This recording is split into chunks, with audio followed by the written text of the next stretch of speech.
The Pleiadian Mission, A Time of Awareness by Randolph Winters. Chapter 2. The Time of Galileo.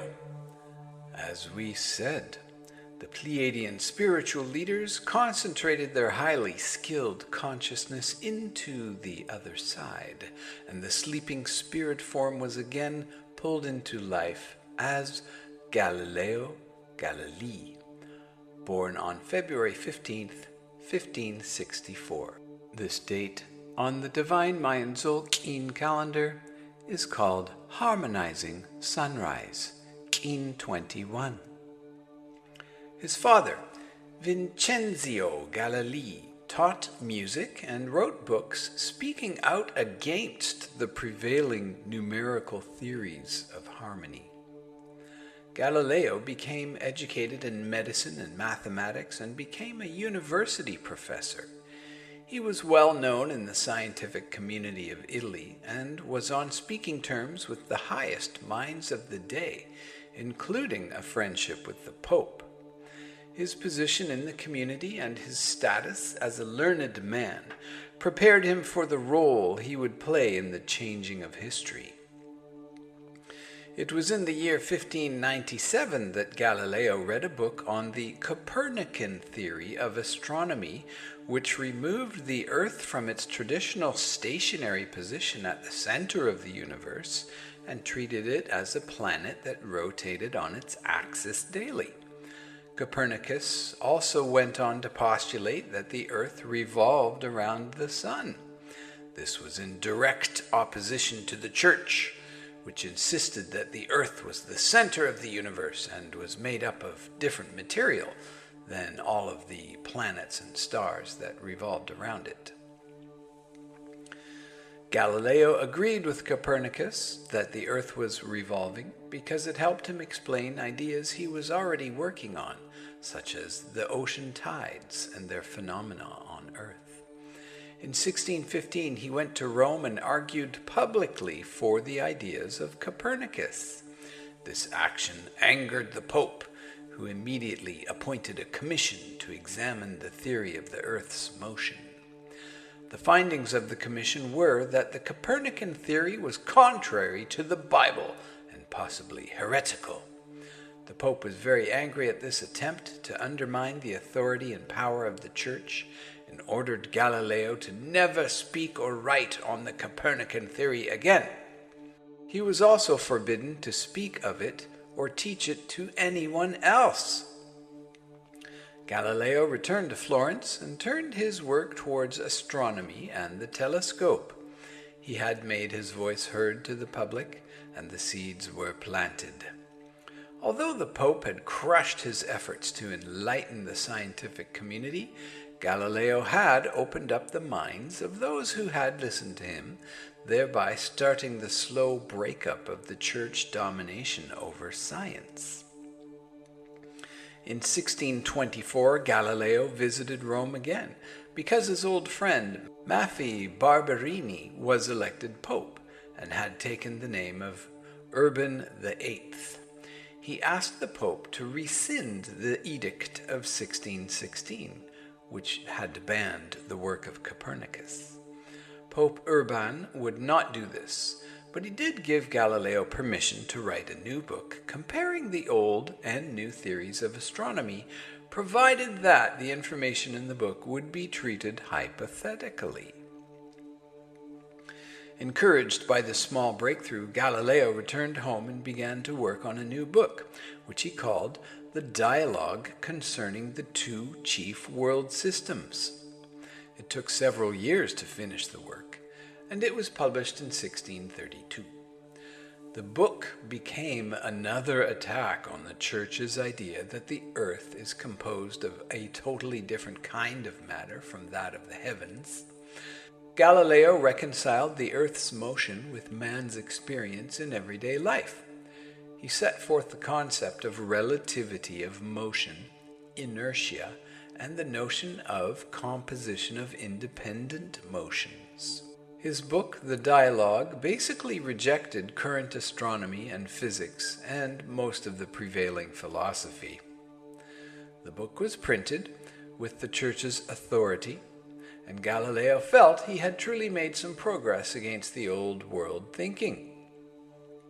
However, within 5 months' time, the Church changed its position on his book and called Galileo to Rome to explain himself. His old friend, the Pope, was no longer friendly. He became outraged that Galileo was continuing to undermine the authority of the Church and trying to change the thinking that they had postulated. Galileo was ordered to stand trial, and although he fought gallantly, he lost to the unreasoning Pope, who would not listen to his arguments and sentenced him to life imprisonment. All copies of his book, The Dialogue, were ordered to be burned, and all universities were forbidden to read or sell any of Galileo's books. The Church was outraged and was not ready to release its hold on the minds of men. Galileo's sentence was quickly commuted to house arrest, and he was put under the responsibility of the Archbishop of Siena. He was later allowed to return to his home at Arcetri, in the hills above Florence. At first he was crushed and did not know what to do with himself, but he soon found solace in being allowed to write on non-controversial physics. Not willing to give up and give in to the Church, Galileo smuggled his book, The Dialogue, out of Italy, and it was eventually printed in Latin and English. The book was retitled and called Discourses and Mathematical Demonstrations Relating to Two New Sciences. Galileo died at home on January 8, 1642. This date is called Activating Corn on the Divine Mayan Tzolk'in calendar, which is Kin 133. His life's work of defending the right of science and breaking down the unreasonable attitudes of the Catholic Church had been very successful. History would be forever changed, and his bravery gave hope to others who began to challenge the closed-minded authority of the Church and discover for themselves the truth about humans' position in the universe. That old spirit form had done well. The long struggle of humankind. Just as the Pleiadian spiritual leaders had foreseen, it had taken thousands of years for the people of Earth to once again rebuild their great civilization and regain their technology. Years of extraterrestrial intervention by many visiting races had created a world mixed with spirit forms from many different planets. Most worlds that develop human life have, by nature, only one race that evolves at pretty much the same pace, so the process of developing a peaceful society comes easily. But here on Earth, normal evolution has been interrupted by human beings, spirit forms, that have come from many parts of the Milky Way galaxy, creating a planet of mixed races, sizes, and levels of evolution. It is not surprising that we have so many problems here on Earth, considering our world is such a mixture of people of different spiritual ages and celestial origins. Instead of being a planet where most people are of the same approximate spiritual age and are learning the same lessons of life at about the same time, we are a world mixed with young and old spirits who all need different knowledge and have diverse backgrounds and spiritual memories from their past lives.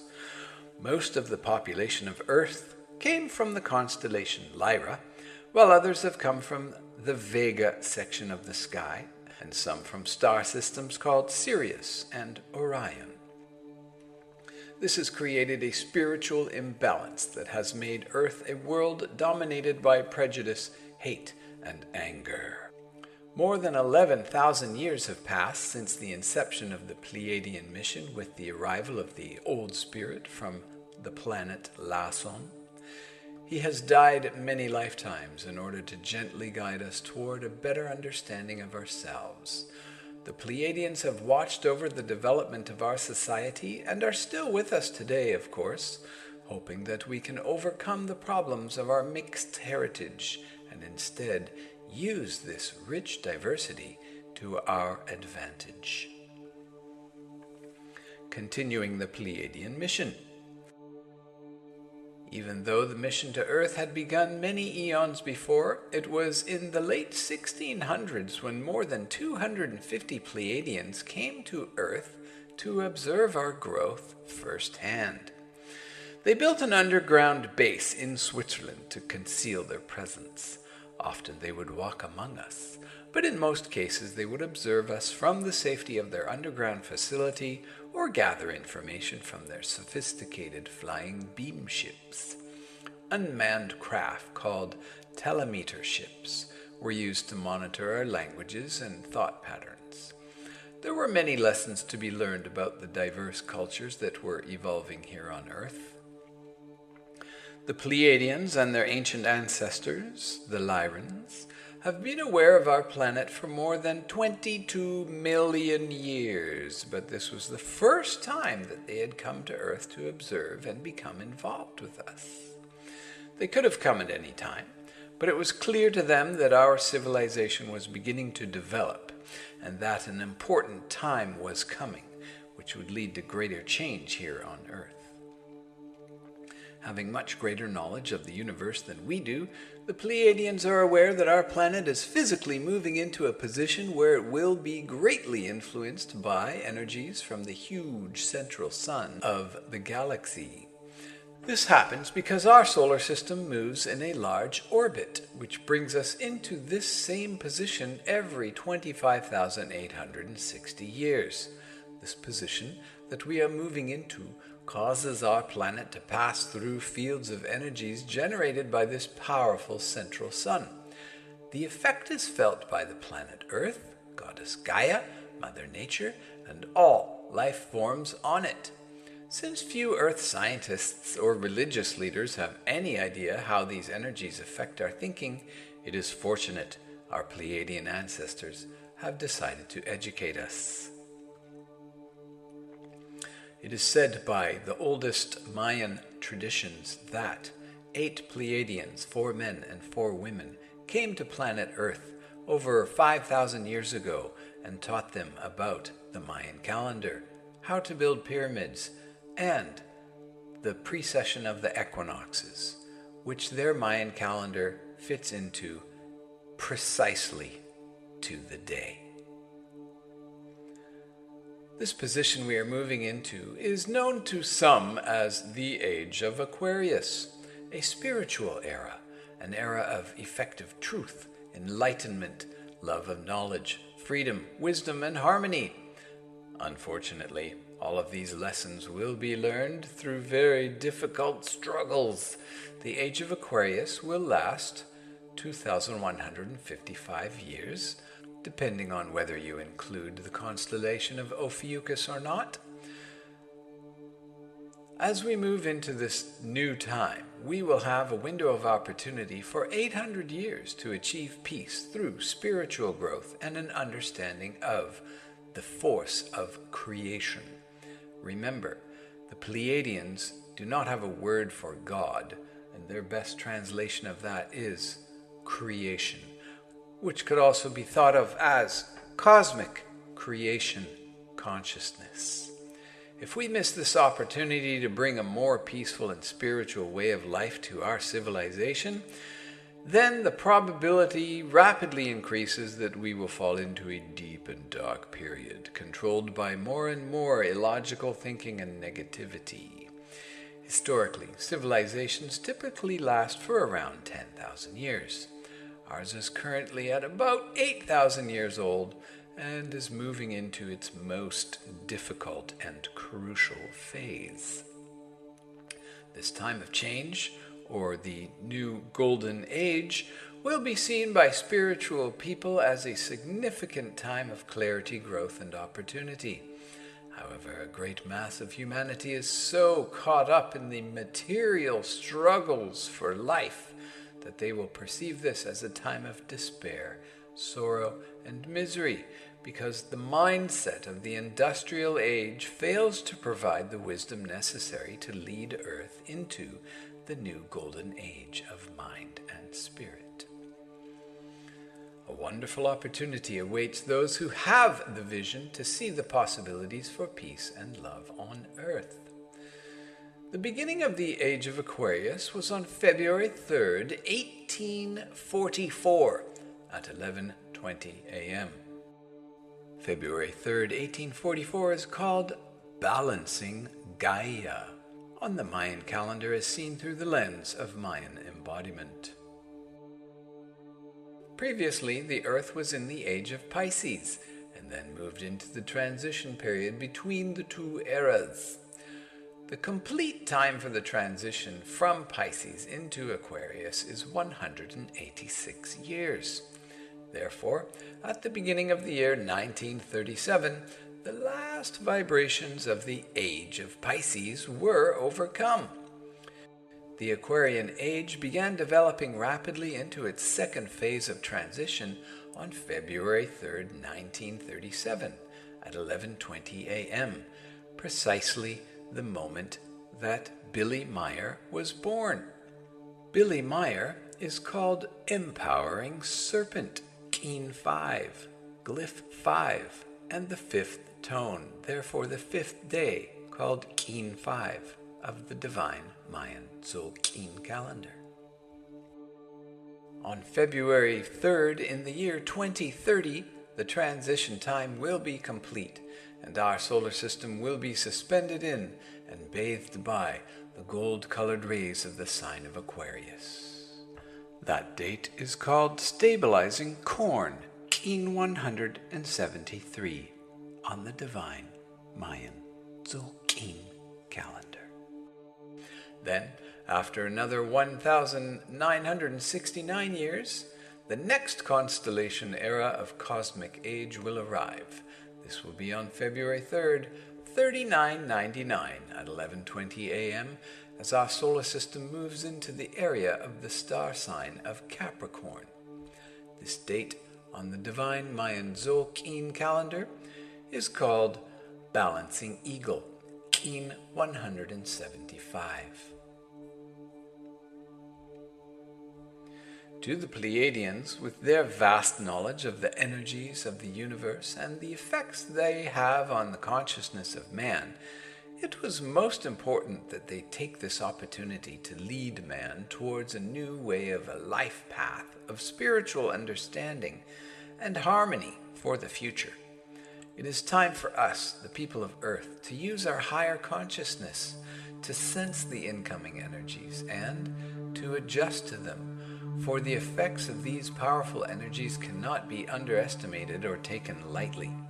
To begin with, it should be made very clear that the Age of Aquarius is not a time heralding the imminent destruction of the world, but the acceleration of spiritual awareness.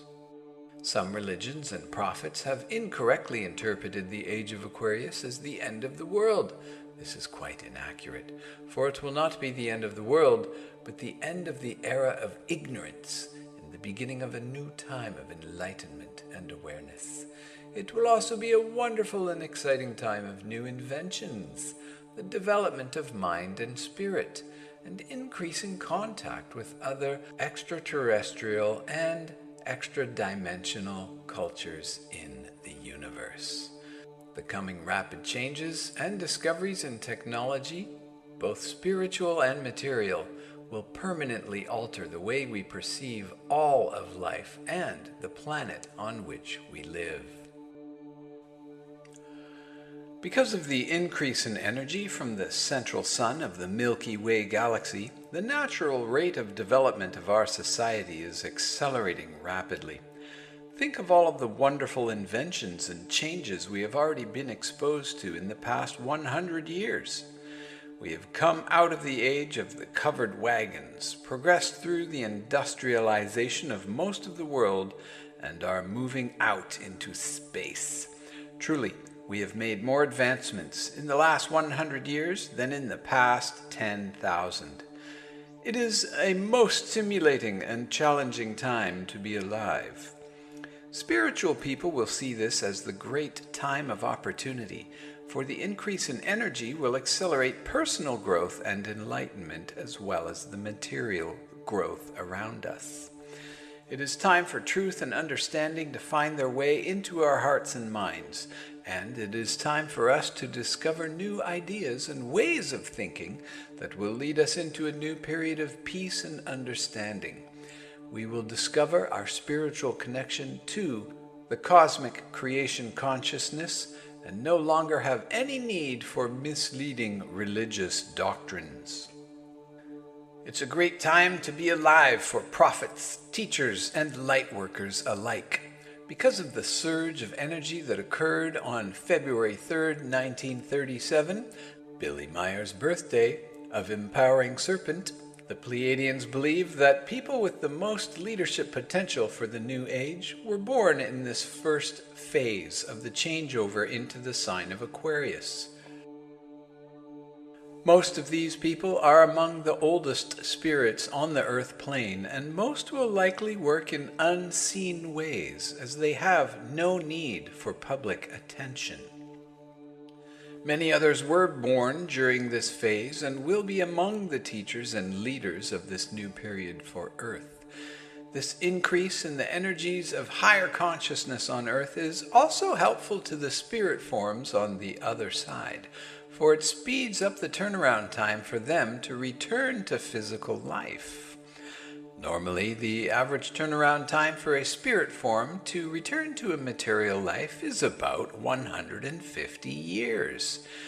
During this present time of energy increase, that turnaround time can be as short as 15 years. It also facilitates the birth of a much more highly evolved spirit to come into material life.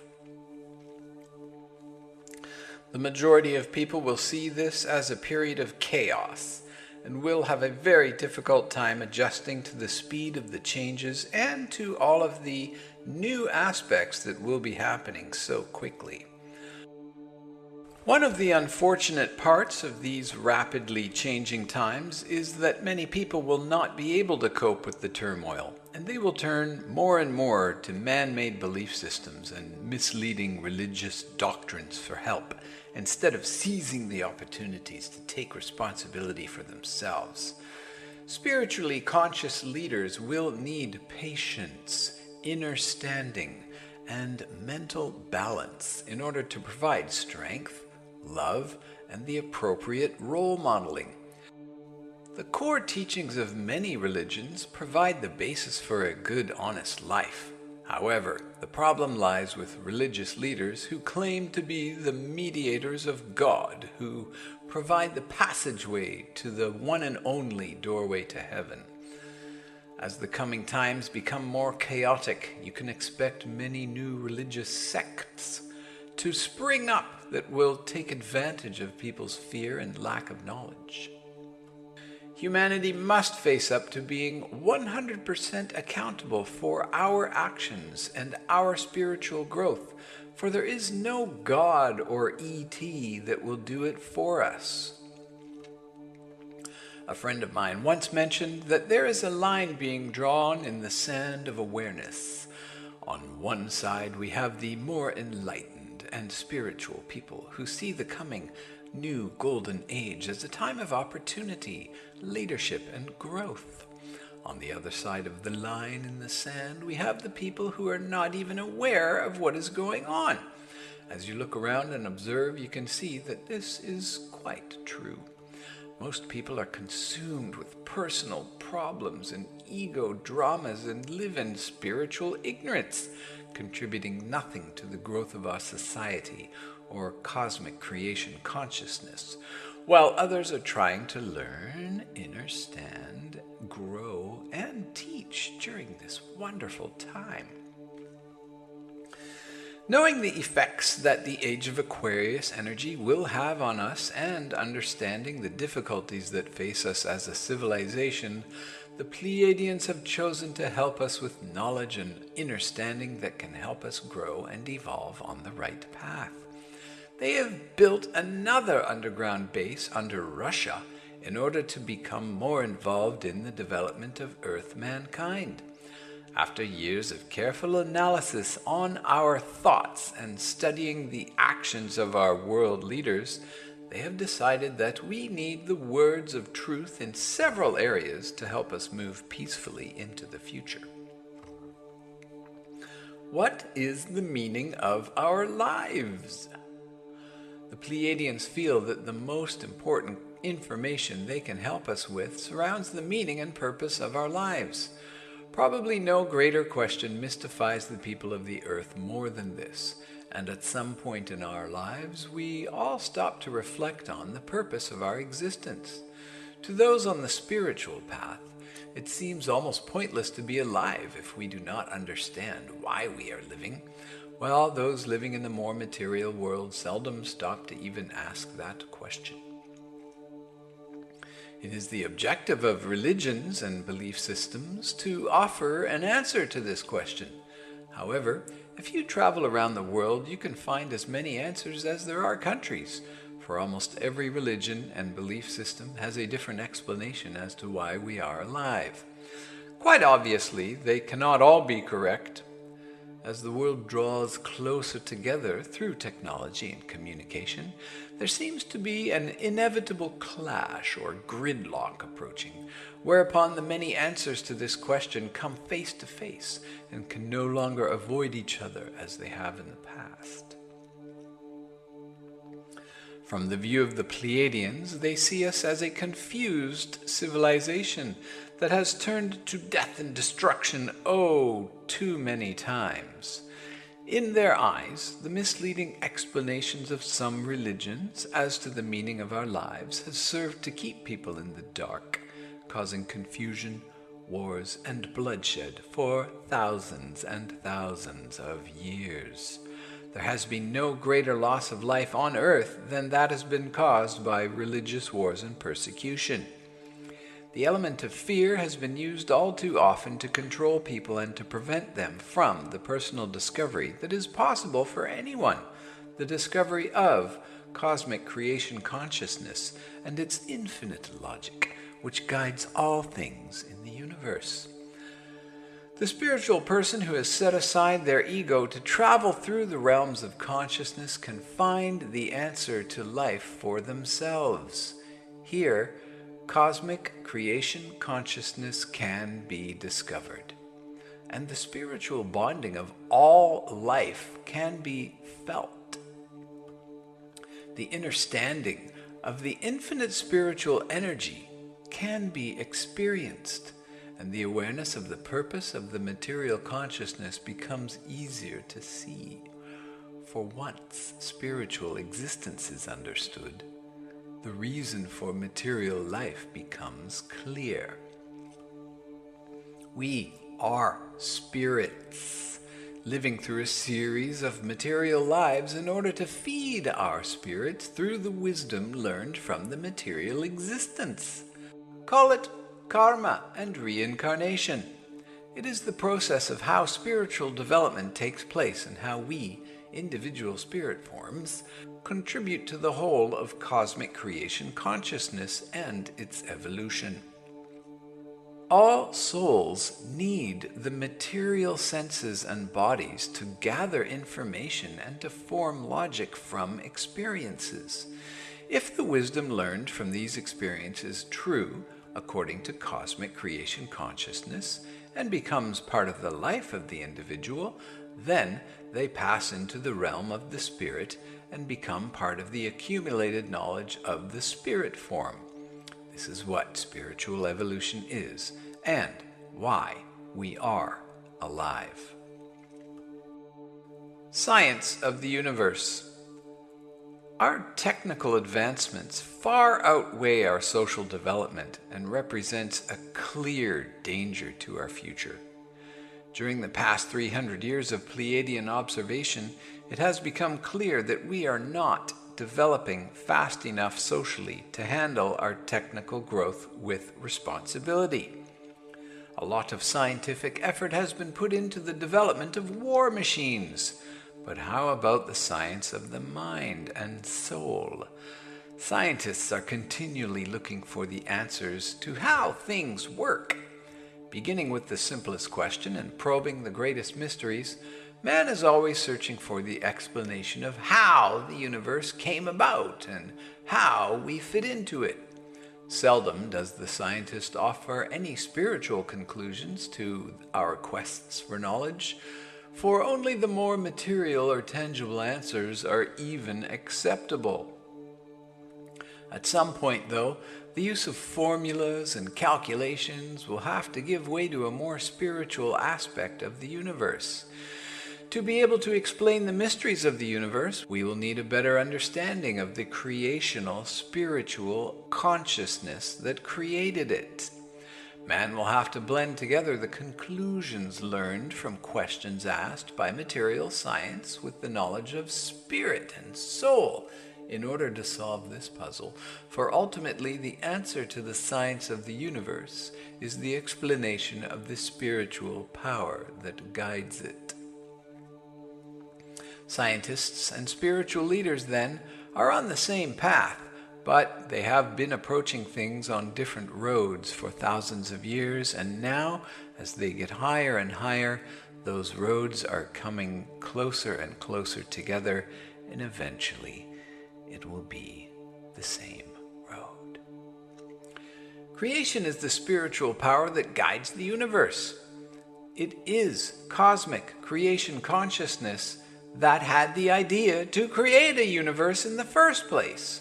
Once that idea was formed, it became reality in the form of a small existence of energy that contained information on how to begin a universe.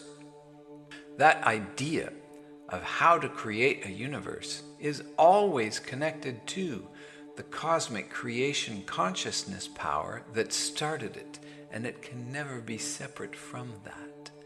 It is through this connection that cosmic conscious creation serves as a constant guide of how to evolve. Each universe can be described as a material life form that is going through its own development and evolution in order to supply wisdom to the cosmic creation consciousness that started it. It is the cosmic creation consciousness which lays out the blueprint for all universes to follow. The cosmic creation consciousness itself is evolving through a process of discovery, which is learned from experience that is provided by each material universe.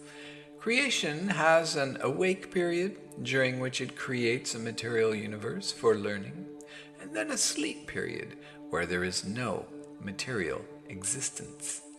You can think of this as the inhalation and exhalation of God-sciousness, with a pause in between. It then reawakens and starts the cycle all over again at a higher vibration of evolution. It is this pattern which permeates all things and provides the explanation for how all life forms evolve.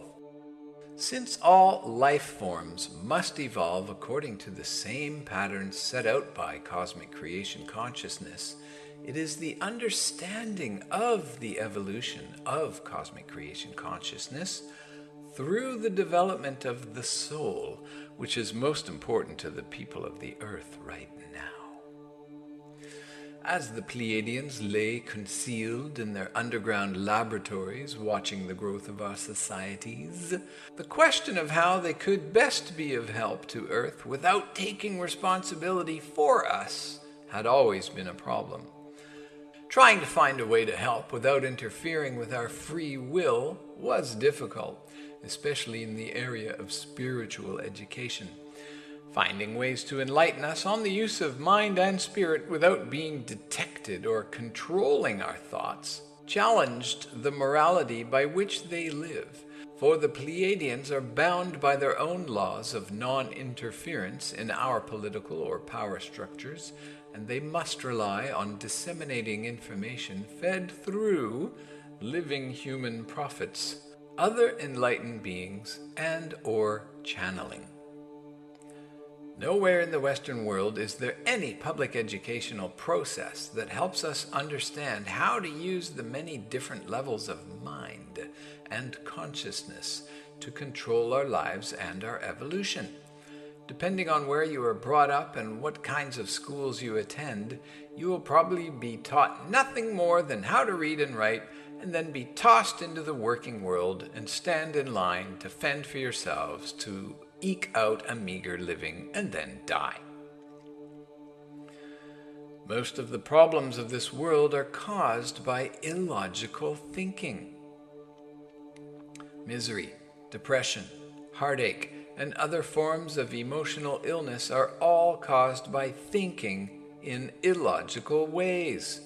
Imagine how we could change the thinking of the world if we had a logical process by which we could understand how our minds work with new information and old, and how this old information is stored and used by our material consciousness, and how to use the spiritual powers that are in all of us to keep our thoughts in balance and in the here and now. This kind of teaching should be present in our educational system from day one. There is a logical way for anyone to learn about the many different levels of consciousness and how the inner workings of our mind use information. Through meditation, we can learn simple exercises to help us understand and control our thinking. We can learn to gain access to powers of spirit that connect us to realms of higher thinking and knowledge. Most importantly, we can learn to balance the mind and spirit, which is so necessary to make life enjoyable and fruitful. It is generally accepted that life is hard and difficult. This is not true. Once the individual learns to control their thinking and use their spirit in day-to-day life, all problems seem to vanish like rain in the sunshine. Luck is a self-controlled state of mind, caused by doing the right thing for the right reason while in a balanced state of mind. The process of maintaining the state of mind that produces luck in life can be learned and used by anyone. Once the balance of the soul and the shadow ego is understood, humanity can live a rich life of continued happiness.